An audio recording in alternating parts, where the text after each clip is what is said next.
Okay, I'd like to call to order the regular meeting of the Abington School Committee, Tuesday, November 29th, 2016.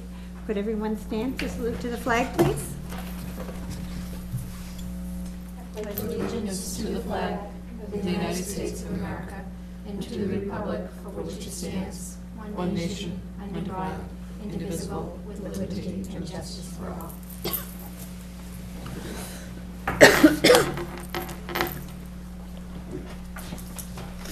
All right, I'd like to start off. Do we have any visitors that want to be heard? Seeing that we have none, we'll move on to reading approval of minutes. The minutes for October 25th, 2016. Anyone have any changes, corrections?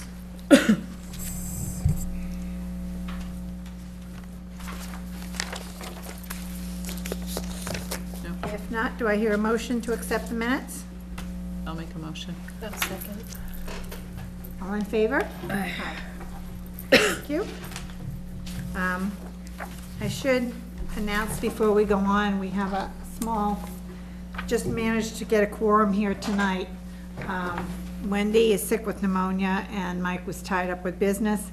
And two of the three of us who were here are sick as well, so we hope to move through our agenda as quickly as possible.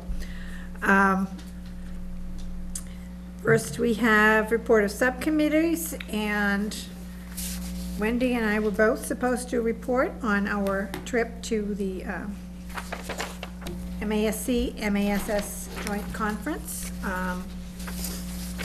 What I have done is brought a little bit of information. It's always a wonderful opportunity to meet with people in other school systems, attend workshops, get information, gather information that we can bring back and share, and I know Wendy feels the same way. I was able to go to a session on the Civic Learning Engagement Task Force through DESE in an attempt to get people, students more engaged in the civic functions of their community. I was also able to attend a workshop on MCAS 2.0, an update on the progress and development of the next generation MCAS. Was able to hear a number of very interesting speakers. I think the one that stood out the most for me was the speaker Jessica Minahan, no relation. She spoke on Between a Rock and a Calm Place, behavioral intervention strategies. And she just had an amazing approach and a lot of great information. What I did is I've put into information together for board members, just a few bullets on each of the things I attended, and I will pass these around. If anyone wants more information, I'll be happy to share it. One of the last workshops I was able to go to was on including arts education in the new school accountability system, which I thought was extremely interesting because our focus at the high school is on STEAM, which includes the arts, and some other school systems haven't gotten there yet. So I'm going to pass out a sheet of information I picked up at that one as well, if anyone is interested. The other thing concerning that is MASC sent out an email reporting on the resolutions that at the meeting that I attended representing the school committee, and I don't know if that went out to everyone or just to people who attended. Everyone got one? Okay. Because I was going to say, if you didn't get them, I would make copies of that. All right, anyone have any questions? All right. But if you want more information, I'll be happy to share what I was able to collect. Next, we have the Superintendent of Schools 2016 evaluation. which actually is due to him right now. I have gotten an evaluation form back from one member of the board here. What I would like to do is have everything returned to me by December 10th.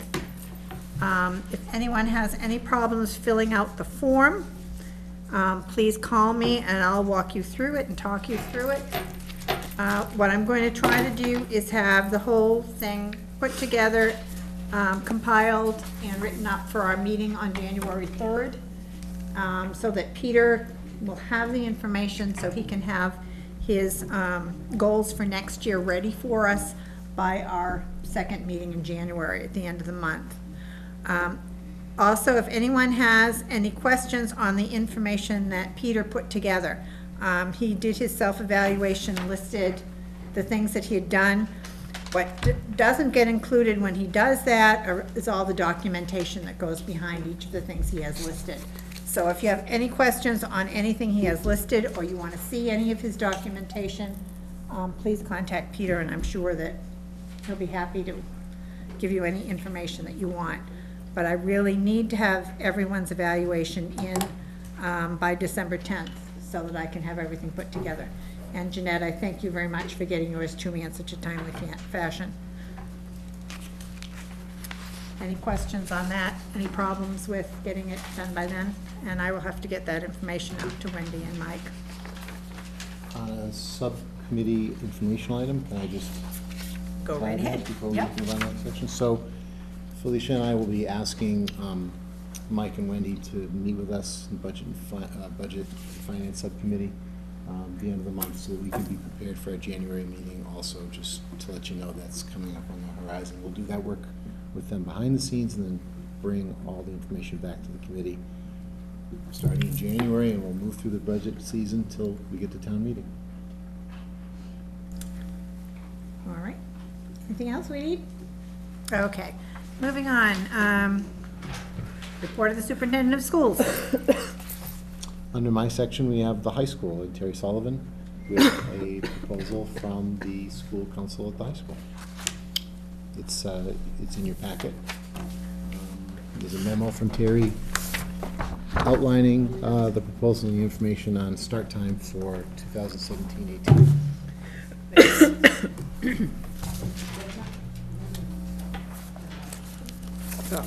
Sure thing.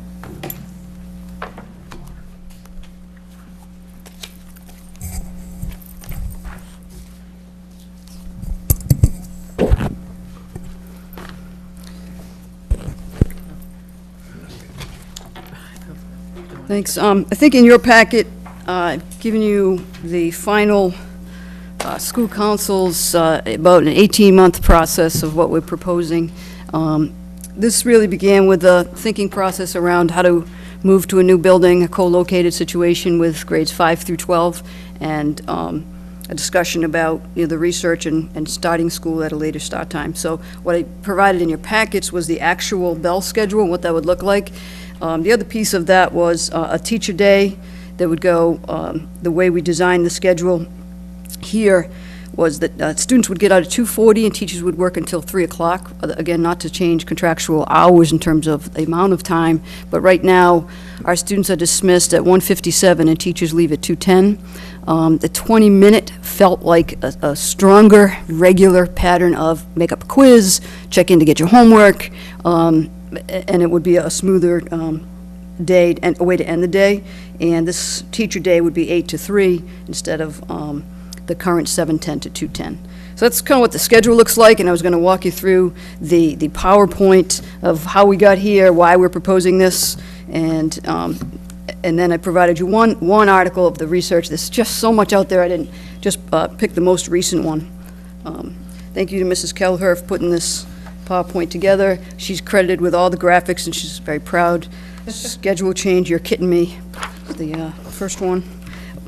And the school council, again, who's 2 years of school council work on this. But the factors that influenced our decision to propose a late start time, the research stating that the start time improves student success. Again, I've attached a lot of the research on teen sleep needs. We needed to work through a different schedule anyway. We have a smaller cafeteria size. We currently run 2 lunches. We weren't going to be able to do that, so we had to look at a different kind of schedule to feed all of our students in a smaller cafeteria, so that meant a different schedule for fifth period particularly. A new district-wide and a grade, school configuration, that was the impetus. What are we going to do with 1,100 students and cars and buses and, coming into the school? And currently, grades 7 through 12 were starting at the same time. And the need to change one of the cohorts of students, either 5-6 or 7-8 or 9-12. I think, Mr. Schaefer charged us with looking at this again about 18 months ago, looking at what are we going to do about lunches, what are we going to do about those 1,100 kids coming at the same time, and what are we going to do about, impacts to teacher schedules. The major considerations here, what impact would a change have to athletics and other school activities? We spent a lot of time talking about this. We included Mr. Serino and Mrs. Casey in our discussions. We talked to other school districts. I have provided a chart of some other school districts that have started later times. Can we make this change without requiring additional buses? Obviously, if there's a financial impact, that's something we at school council did not investigate, thought that was a little bit out of our purview to look at, bus scheduling. How can we increase teacher availability to the students without increasing the teacher day? We did that. We squeezed some minutes out of passing time, and again, moved that split fifth, third lunch, and accommodating the 172 students, 172 seats. I don't think I need to read all the research to you, but certainly most of this research came from West Paul at Easton Public Schools, that he brought this to his school committee last year, and he gave me permission to use his research. But certainly, we're looking at student achievement scores, the quality of life for students, whether it be socially, mental health, et cetera. And then the Centers for Disease Control, the National Association of School Nurses, the Society of Pediatric Nurses, the associations that are recommending that adolescents start school later. Again, I'm going to move to the charts. The communities with later start times, they vary. Our start time currently for students is 7:25. Again, somebody had to move a start time. Really, the research does say after 8:30 is best. But to move our district, to move one to 8:30 meant much more of a significant move, so incrementally, we went to the 8:15 suggestion. I have some other proposals in there just to show you what we did look at. I did speak with Duxbury and Hingham in terms of how their start time has gone. They love it, wouldn't go back, has not really impacted athletics in their opinion. Once more and more schools do it, it would be something that might not impact as much, but for us, we're starting games later and later anyway. The probably most significant one that came up at school council was a long distance travel time and what that might mean. The other piece that did come up at school council was sharing of facilities and fields with the town, and if the schools were getting out later, that would bump up and push back some of the accessibility for other town groups to use the gymnasiums particularly, and the fields. The other proposals we looked at, Schedule C, we did not choose. We were really looking at, you see it says Schedule C, Advisory 2, like a recess, a break in between.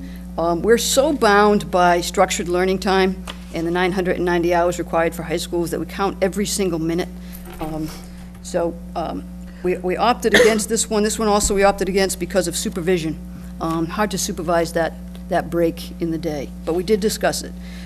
Schedule B was a 7:55 start, 7:55 to 2:15. A lot of discussion around that, was it enough? And finally, the decision was Schedule A, the 8:15 to 2:40. That's in a chart form there, which I already gave to you in a memo. Obviously, it has district impact. That's why it comes to you. Doesn't just affect the high school.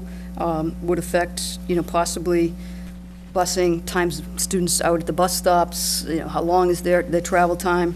Obviously, it's different for us because currently our 7th through 12th graders ride a bus together. So if we know for a fact that it's only going to be 9 through 12, there is a significant difference. We're sharing the 7 buses for about 200 students that sign up for buses. We don't have that many actually on the buses, but they do sign up for buses. The high school only has 86 students, so we certainly wouldn't need 7 buses for that group of 9 through 12. So that's something that we'll have to figure out, how many buses we're going to be using, and what do those routes look like. And that's really the proposal, other than, my cartoon. Any questions? Terry, in doing all your research, did they, I guess, delineate what they considered adolescent? I mean, because now we're going to have 5 through 8, and 8 and 9, or so, even 7th and 8th are, adolescent. Yep. But was there any? No, they did middle school, high school, 13, every study was different. And I think they really think best practice wouldn't just be for 9 through 12. Right. It would be later is better. And the older, they're moving, they're getting up later. Right. I think if it's best practice for high school, it's probably best practice for middle school. So your proposal is looking at having the middle school go earlier and the high school later. Am I getting that? Correct. Well, the middle school currently does go at 7. The 7th and 8th graders currently go at 7:25. Right. It would just be 5, Oh, 6. Yeah, so you're keeping Right. them, although they are adolescents, you're keeping that, you're Right. suggesting keeping them at the same time. And again, only because we had to come up with a plan Right. that separated the entry time and exit time. Yeah. Yeah. Which is something we've talked about since we Right. started building the building, was a way to do that. The question that I have, which really is not for you, probably more for you or for Felicia, excuse me, is what's the financial impact? So, we are probably gonna come back to you. We are likely, I'm choosing these words very carefully, we are likely going to come back to you in the middle of January, the end of January, and say that we're ready to move into a building early. I don't know that for sure tonight, and even in the middle of January, that's gonna be at 99% or 95%. To 10% or 5% that we would move. So, if that happens, we're gonna have 1,100 students on that one campus, and we didn't design it to come in at the same time. So, we'd have to look at the movement. A school bus, if you, Felicia and I did do a little research on this. I don't think we're done. I think we need to spend some more time on it. I'm gonna ask Terry a question in a second about her flexibility with 8:15, or could it be 8:05 if we played with the times? So one of the things that happens is for every bus you hire that does one run in Abington, it's approximately $54,000 for 180 days. That's why we run consecutive loops of buses. We run 4 different loops now. Next year, if we move, we would potentially run 3 different runs of buses. So a bus that does one run only, so if you did the high school by itself, and the high school's got 70 to 90 students that take the bus now, so you would assume that there would be 70 to 90 students that would take the bus. Nothing's changing for them, for when we go into the new building in terms of location and where they live and things like that. You'd need 3 to 4 buses. So if you did a run by yourself for the high school, whenever you want to do it, it would cost 3 times 50 grand is $150,000 to $200,000, depending if you needed 3 or 4 buses. So that's that answer. So if you incorporated it into 2 runs, that cost about 30, in the mid-30s for a bus, $34,000. So, multiply that by 3 or 4 buses, you're at $120,000. If you're able to incorporate it into 3 runs, it costs in the mid-20s, that's $24,000 times 3 to 4 buses. So that's $80,000, $90,000 depending on, or $100,000 depending on how many buses. So it's cheaper to work these buses for the high school into tiers, so they're delivering, you know, one group of students, and then another group of students, and another group of students. I'd imagine the bus company provides that in the contract because it means they have to use less equipment. The more equipment they move into a place, the more it costs them to run the equipment. But if we're reusing the equipment 3 times, it saves, there's a consolidation, it saves some money. So when you start creating these loops of buses, though, it has an impact on the other buildings. So the answer is, the first answer is you can do anything you want. If you have $250,000, you can run the high school anytime you want. If you want to incorporate it with the other school buildings, you know, then you back off to the $100,000, depending how many bus loops you get. So one of the things that we've committed to do when we move into the new building is run 5-8 on one set of buses and 9-12 on another set of buses, because having them all come at once, our planning would be chaos for 1,100 kids to come into one building. The original plan was for the high school to come in early, because those high school drivers are coming in, get them parked, and then the middle school comes in after that, and they come in that second driveway, they go past the high school and come in the second driveway. And then the reverse is true for dismissal, because, 5th through 8th graders aren't paying as much attention when they're running in and out of cars and they're getting their rides. You just don't want your high school students driving through that. It's just not as safe an environment if you get the high school students in and out. When you're not dealing with the high school traffic, with the middle school traffic, it's obviously safer. So that doesn't mean that this wouldn't necessarily have another life or a way to do this. Terry, when you say 8:15, if we had to work this in, so if we have the high school, if we have the middle school and the 5th through 8th graders come in early, the way I just described, you could have 5th graders at bus stops at 6:40 in the morning, and it's dark, and that's not something we would want to do. So if we played with this some more, and then came back to the committee after we, the community gets a chance now to ask some questions, we can look at it more deeply. How flexible are you with the 8:15 start time? I mean, Not very. Not very. And only because, to make efficiencies around sharing staff, 5 to 8 and 9 through 12, you really need them to line up within that 49-minute period. Yeah. So in my opinion, if you're going to make a change, you want to make the bells align so that if I'm sharing staff, if they've taught period 1 in the middle school, they can move to period 2 at the high school, and we're not losing efficiencies around periods, time. But if If you move the other Right. time, yes, as long as there's that alignment. So if yours was 8 o'clock and there was a 49-minute, they came in Right. 49 minutes sooner or 49 minutes later, we wouldn't lose that Right. line.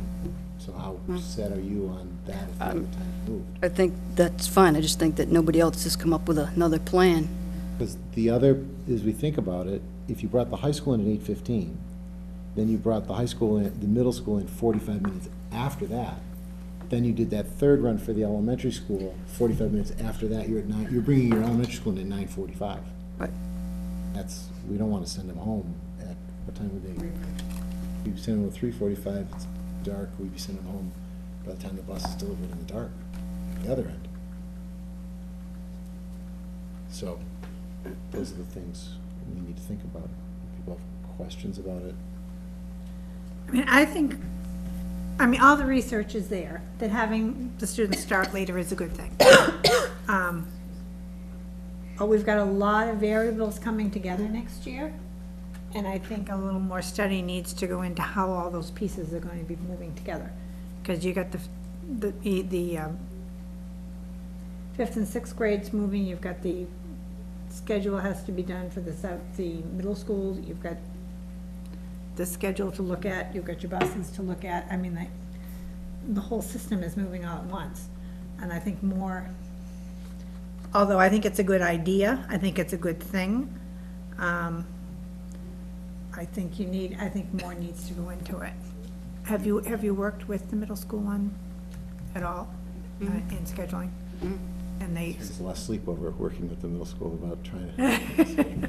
it's a huge task. to look at new Yeah, and really, we looked at the other towns that were doing it, and that the Right. middle schools, like, Hanover, it starts at 7:30, the Hingham is 7:30, Yeah, you know, Norwell. six other communities, middle schools start before their high schools. Right. Out of that list of 10. Because I think that has been the recent push is, and it's not necessarily saying this is the reason, but the high school accountability piece is, I think what weighs on people around how can we improve achievement. So that's been a big push.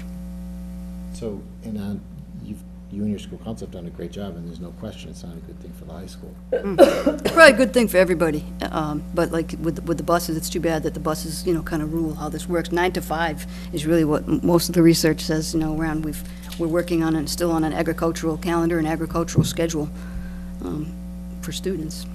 So, if you remember, our middle school, when we moved, was gonna have 5th graders through 8th graders. So I don't know what the configuration is with the other towns, with their 5th grade being included. I mean, currently our 7th and 8th Hanover's graders are 5. waiting for buses at Yeah, Duxbury's is 6:40. their 5th. I mean, according to Easton, yeah. Sure. Yeah, that's why, with Yeah. enough money, you can, Have all the buses you $250,000, want. you can do what you want. Right. So, because and that's the next question, well, how have other people solved this problem? Well, they write a check for more buses. It's a shame to let buses control how the schedule's going to run. However, finances is a huge issue. Yeah, and truly, the finance thing it's not my forte, and not the school council, we didn't touch it. We just thought that we would come to you with a proposal, and that moves things in a direction. Somebody had to make a move. It's either going to be 7th and 8th graders, 5th and 6th graders, or 9th to 12. And we had been working on it for 18 months anyway, and knew we were making some moves around the lunches and changing the schedule. So it made sense for us to make the proposal. We definitely appreciate all the work that you put into it. And I want to be thoughtful about putting together, maybe additional scenarios and questions, and coming back with definitive outcomes. And I think even it made us be more reflective and thoughtful and do the research around even the fact that we only have, 90 kids on 7 buses. I mean, we're sharing the buses with middle school now, but it was like, wow, that's really all that we're talking about. Yeah. Did you have something you wanted to? I say, I don't have a high schooler, I have 2 kindergartners currently and a 3rd grader. And I'm more interested in what the district-wide effect would be, as to what time the K through 2 would start then, and what time the 4 and 5 would start.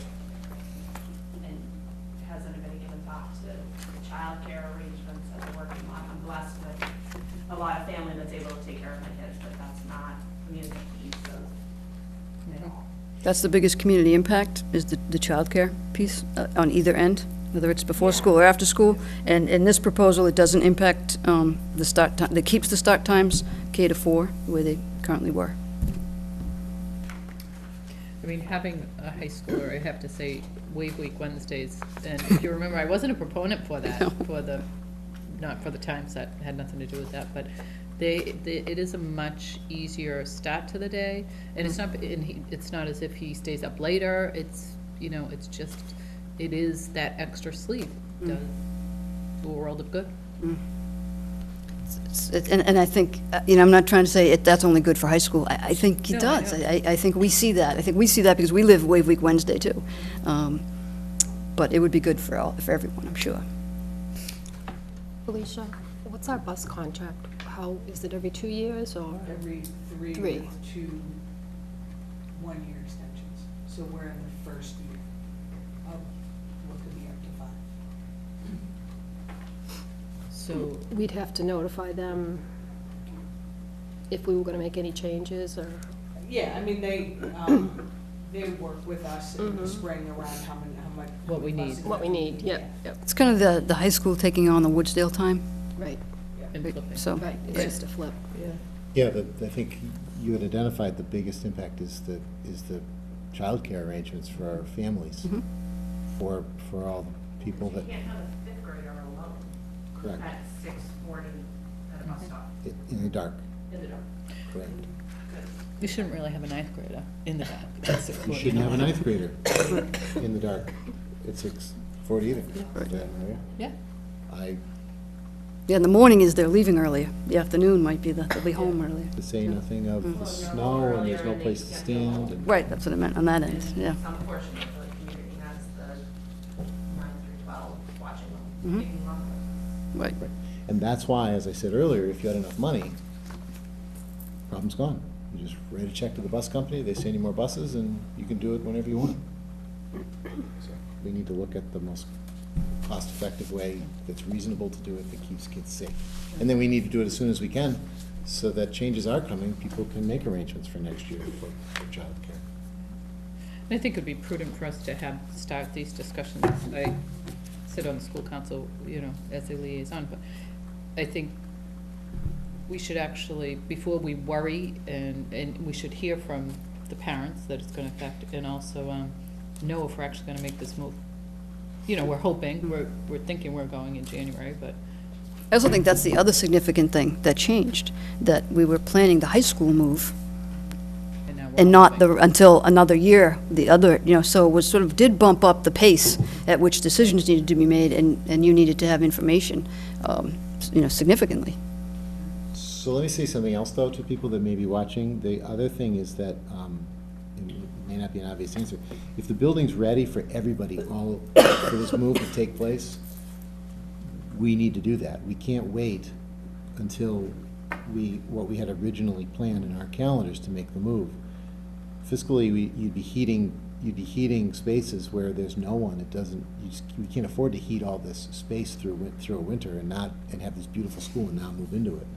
So whether, we need to be ready to move into this if the building's ready, and then make that move and do the best that we can for, 2,000 kids and all of the families and all of the schedules and all of the bus routes.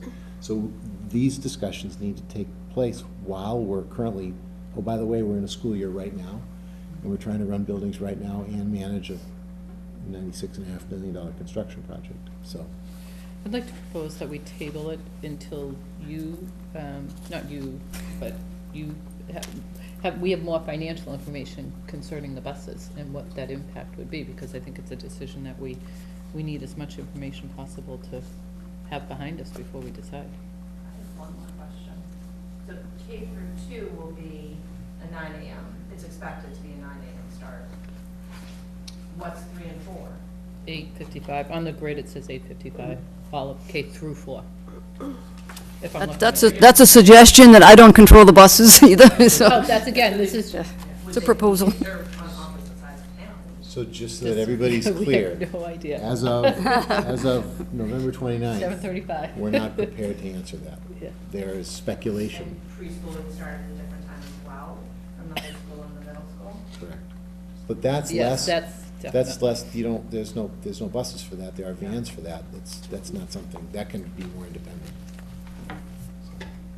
But I think your question also points to the fact that we need to table it for this meeting so that a lot of these questions can be answered before we actually take a vote on where we're going. Yeah, so please, nobody who's watching, say, oh, the high school's starting late next year, and the grades K through 2 are starting here and there, and then change childcare arrangements on us, because that would be, I just don't want people to, I don't want there to be any confusion about it at this point. Thank you.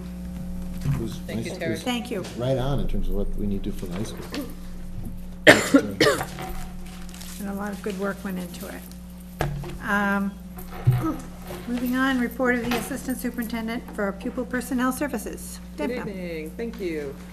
So every year I update you on our grants, and now I just want to give you a more detailed update. So as you're aware, Abington Public Schools aggressively seeks grants at the federal, state, and local levels. As you see in the grid, or on the grid, we do have a variety, looks like this. Which We have one? that looks like, This yep, one, yeah. we have one that looks like that, and then, right, we have foundation. But the Title II-A teacher grant, the Title I, 94-142, a lot of these are all state and federal, as well as the early education care, special ed program improvement, early childhood special education program improvement, and then DSEC grants. So all of them are primarily focused on paying for staff salaries. as well as professional development and resources. So that's our federal entitlement grants as well as the state grants that we write. And then we also have our local grants that through the generous, support of the Abington Education Foundation, you see on this grid the amount of mini grants that are awarded to our staff who write these grants. And so there's a variety of them, from the Green Wave Gazette to International Week Celebration, Time for Kids, Drama Club, Arts Powers. There's a variety there that have been funded, and equaling about $14,259. So that's a lot of money in terms of the Abington Education Foundation raises, and then also awards to our staff over the year, which really makes a more rich curriculum for our teachers, our students, and the community to really engage in. This year, we also have the PPG Community Engagement grants that are also mini grants that our elementary staff have been focusing in on. And those have been written for the areas of science in particular, and also look at the elementary robotics that's linked to the new science curriculum, as well as student-centered science centers focusing on STEM projects, etc. So we also have grants that have been written for both Beaverbrook and Woodsdale schools. In addition, we also do a lot of grants with North River Collaborative. So this year in particular, we have continued with the K-2 Literacy Grant, which is another state grant, but because we joined forces with other towns that are part of the collaborative, we're able to access and qualify meeting the criteria of that grant. And so we are benefiting from professional development in the area of literacy and resources. We also have the Title III grant, which focuses on our English language learners after school programming, so they have tutoring, and then there's transportation that's also provided. This year, or actually last week, started the Youth Opioid Prevention Grant, which will also be written, and that's to pay staff to work on curriculum. So working closely with Kate Casey on the wellness curriculum for health, and then also a transition grant, which is through the Mass Rehab Commission. So that'll focus on pre-employment transition services, ages 16 to 22 for our students. We'll be able to earn money while also experiencing work. So those are a variety, but there's a lot going on with grants. And we have a lot of students and staff that are accessing them. Thank you. Anyone have any questions for Deborah? No. Okay, report of the Assistant Superintendent for Business and Finance. Thank you. I have a few items for you tonight. The first is the school building committee update, and as Peter has indicated, we have asked our owner's project manager to give us a report in January as to the chance of us moving in early, which would be a summer move. And as we've been reporting, we're on budget, on time, and we're moving more quickly than on budget and on time. So we are still on budget, but we are moving more quickly. So we'll have a more definitive answer for you in January. To that end, our furniture, fixtures, and equipment bid packet is out on the street. We'll be getting our bids back next week, and those will all be reviewed by our furniture consultant, because there's comparative analysis that needs to be done on the bids that are submitted, and then they will be awarded later in the month of December. And part of that bid package is that there's a window of delivery. So if we are ahead of schedule and we plan to move in the summer, then we'll be able to have the furniture, fixtures, and equipment in order for that time frame. And if it isn't, then we can get them later in the fall. In terms of the construction update, the building is about 90% closed in at this point. They plan to have gas flowing into the building on Friday, and they'll be starting up the furnaces, the heaters, at that time to heat the interior of the building. There's two types of heat in the building. One is forced hot air, and the other is more of a radiant heat, and they'll be using the radiant heat, so there won't be any construction particles getting into the forced hot air portion of the building, portion of the system. So that's very exciting. It's also important to mention that the contractor is responsible for the payment, the use of electric and gas that's being used in the building. So they are responsible for that charge, and then once the building gets turned over to us, obviously, then we pick that up. Some of the exciting things that have happened recently, the auditorium is coming to life like an auditorium, and there's been some videos from the owner's project manager that are up online that show that. The gym is also coming to life. The gym floor has been put down, the lines have been put down, and they're being painted this week. In terms of in the classrooms themselves, the millwork is being delivered and installed, which is all the cabinetry in those rooms, and the rooms are painted. So it's really amazing, the work that's been done. We're about a year, almost exactly, from groundbreaking, so it's pretty amazing.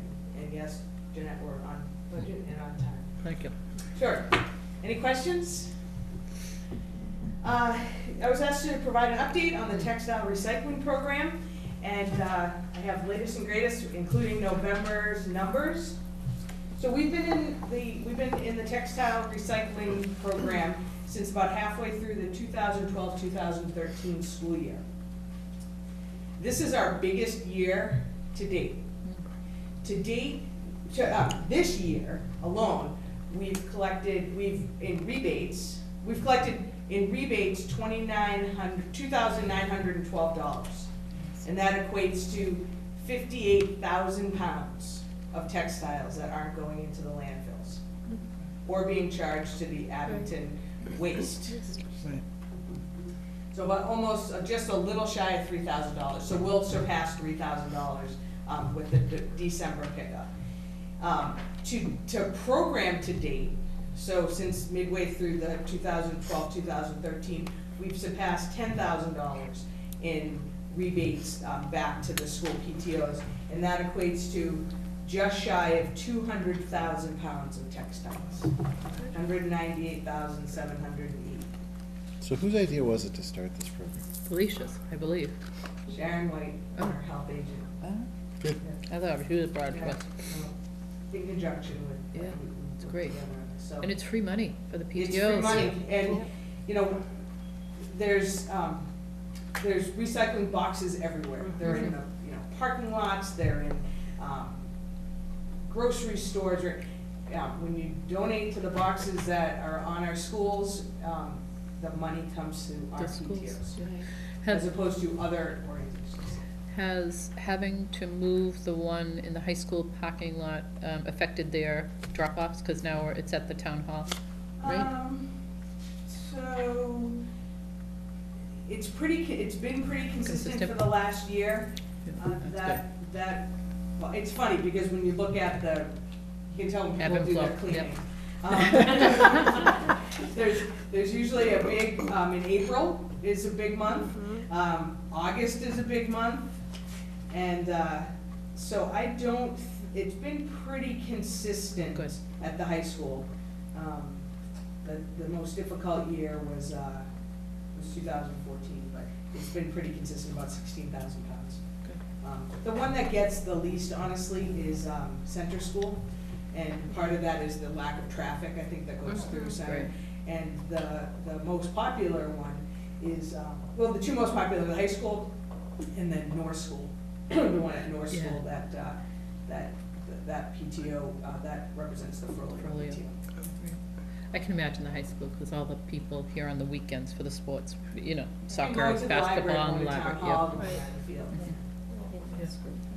continue to Yeah. clean out your closets. Yeah, You can- it's And great. I will say, the program is in conjunction with Bay State Textiles, and they're really good. If we have an overflowing box, I call and they're here that day. They shovel out the box in the winter, so we don't have to do that. That's great. Win-win. Yep. Thank you for asking on that. Yep. I also have for you a proposal for the surplus of equipment. With the opening of the new school comes the closing of some schools. And with the new school comes furniture, as we talked about, furniture and equipment.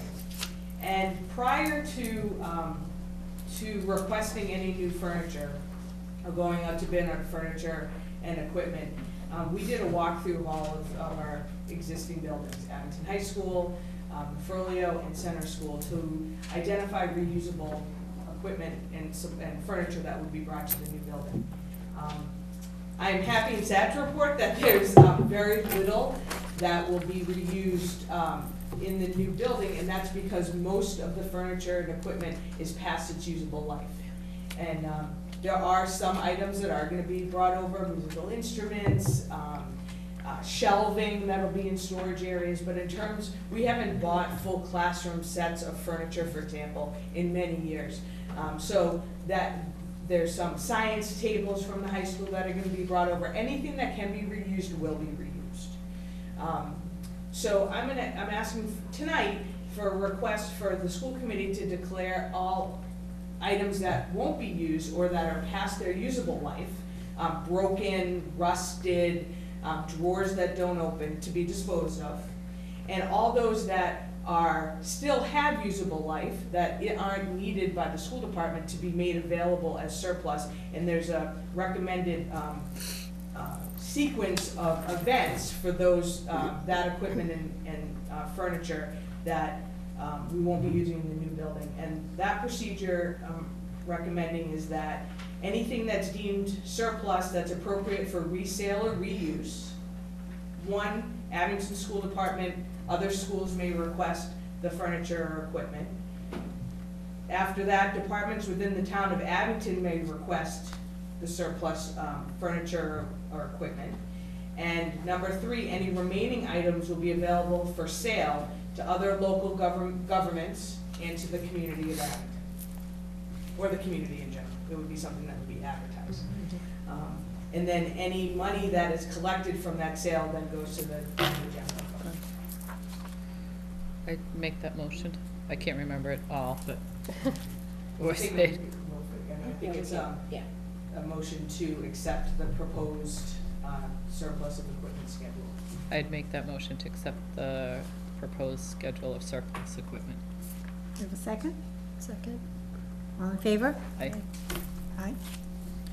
Unanimous, thank you. Thank you. My last item is the FY17 update. At this point in the year, our spending is on budget.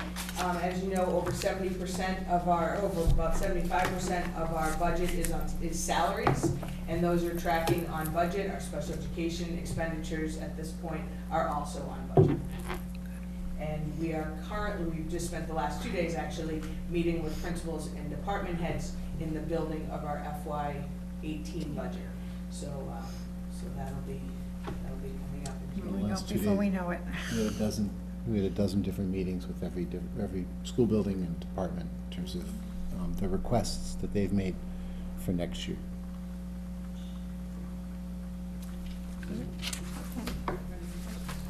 Thanks, Felicia. Next, new business, establishment of the next school committee meeting, which will be Tuesday, January 3rd, 2017, at 7 p.m., a regular monthly meeting with a preliminary FY 2018 budget hearing at 7:30. And our regular monthly meeting will be held on Tuesday, January 24th, at 7 p.m. Anything else? No, if I could, if you want me to do the dates to remember, and then just highlight a couple of things that are under informational for you. December 7th, we have the Green Wave Boosters meeting at the Abington Police Department at 7 p.m. On December 13th, we have the high school holiday concert in the Paul K. Smith Room at 7 p.m., which I can't wait for that to happen in the new building. On December 15th, we have an in-service early release day.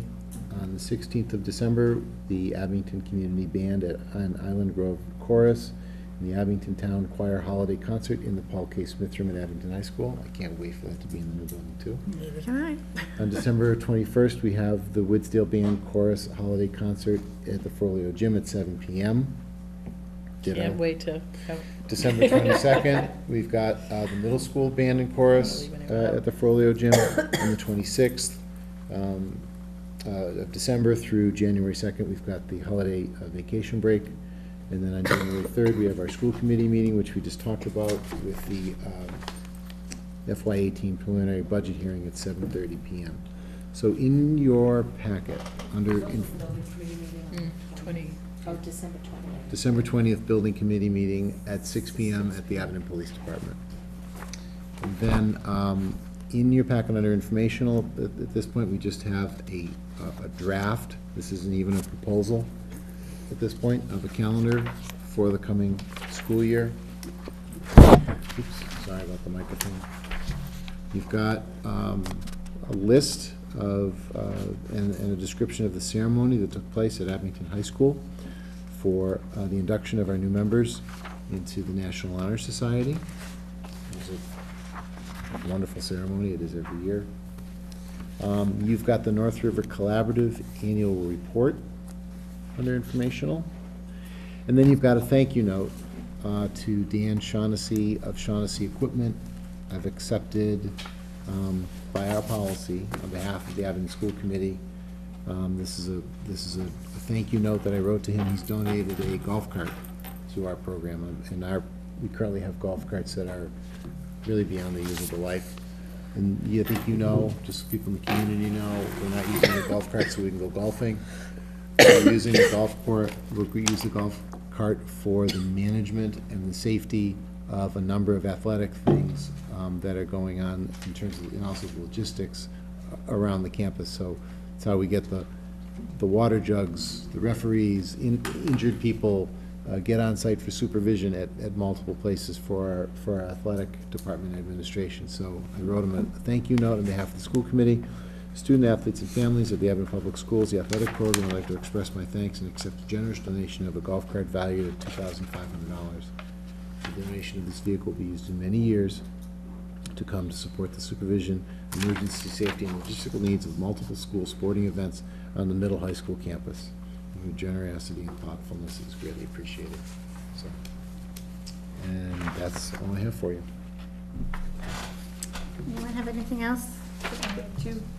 All right, anyone have a motion to adjourn? I'll make the motion. Second. All in favor? Aye. Thank you, ladies, for making it Thank you. to our meeting.